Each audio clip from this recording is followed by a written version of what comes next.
Was that hard to take then? Just a bit. Sean said it must have been hard to take.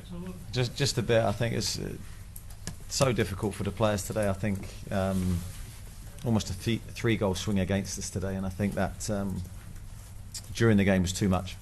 It's too much. The latter stage of the game, once the VAR decision, the second one happened, I thought we fell apart a little bit mentally, and then Burnley came into the game. But I think up until that point, I think we'd been the better team, and the difference of 1-1 and 2-0 is huge, and I just don't think we recovered from that moment. No, I don't think they would have done. I think it's one of those goals that you need to slow down to really see what had happened, and for me it comes off Phil's shoulder. I don't know when the top of the shoulder became the arm. I've got no idea. For me, I know probably most people in here would probably disagree, but for me that's a certain goal, and I think if that one doesn't get given, I don't think the second one gets given either, because is that a clear and obvious error from Mike Dean? I'm not sure it is. It's so grey. Who knows where that hit? Only Adam Smith knows. Well, the first one, we couldn't tell what we were looking for. Yeah. Saw several replays. Yeah.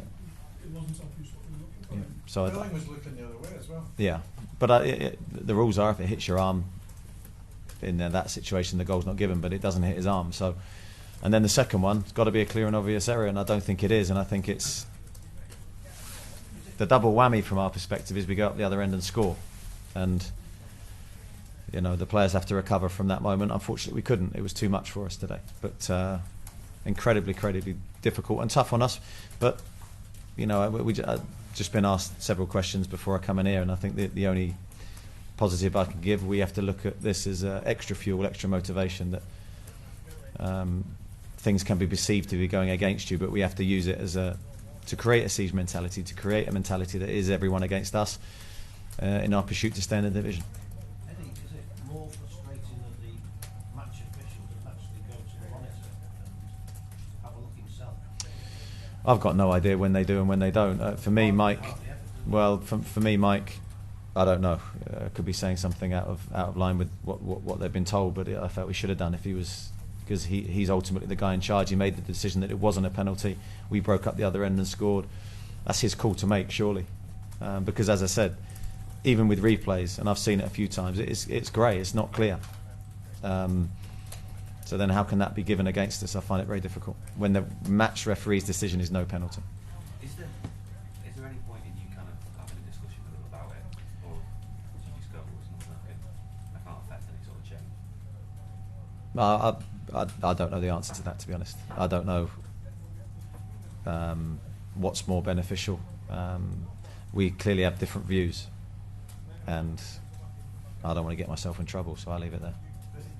It seems the handball rule in particular, I see the attacking side can be penalised. Well, I don't think the rule itself is necessarily a problem, but the interpretation given today is way out of sync with what it should be.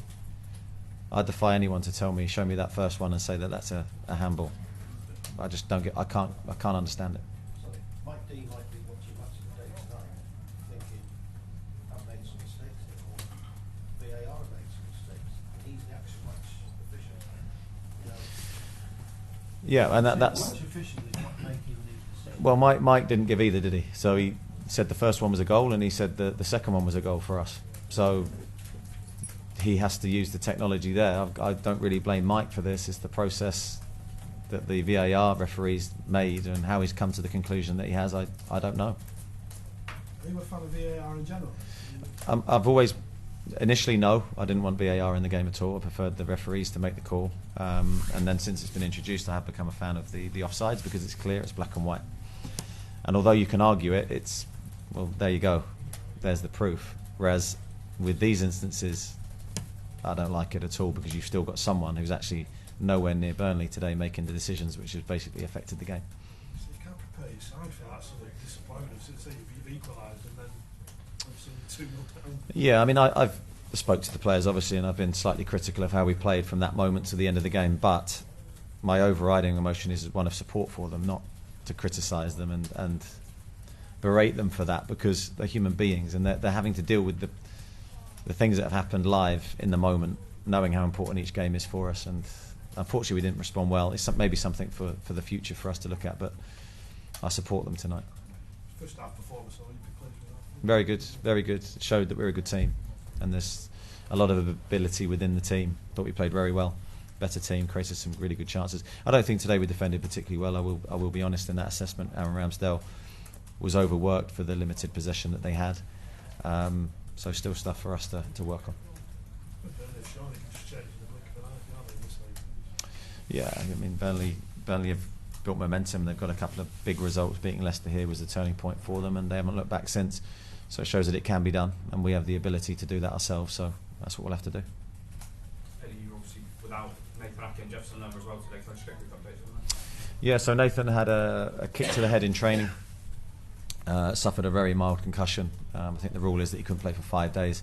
Today was the 4th day, so if it was tomorrow he would have played. So that just our luck at the minute as well, I think. And Jefferson, yeah, he picked up a rib injury against Aston Villa in his last game, and we hope it's nothing too serious.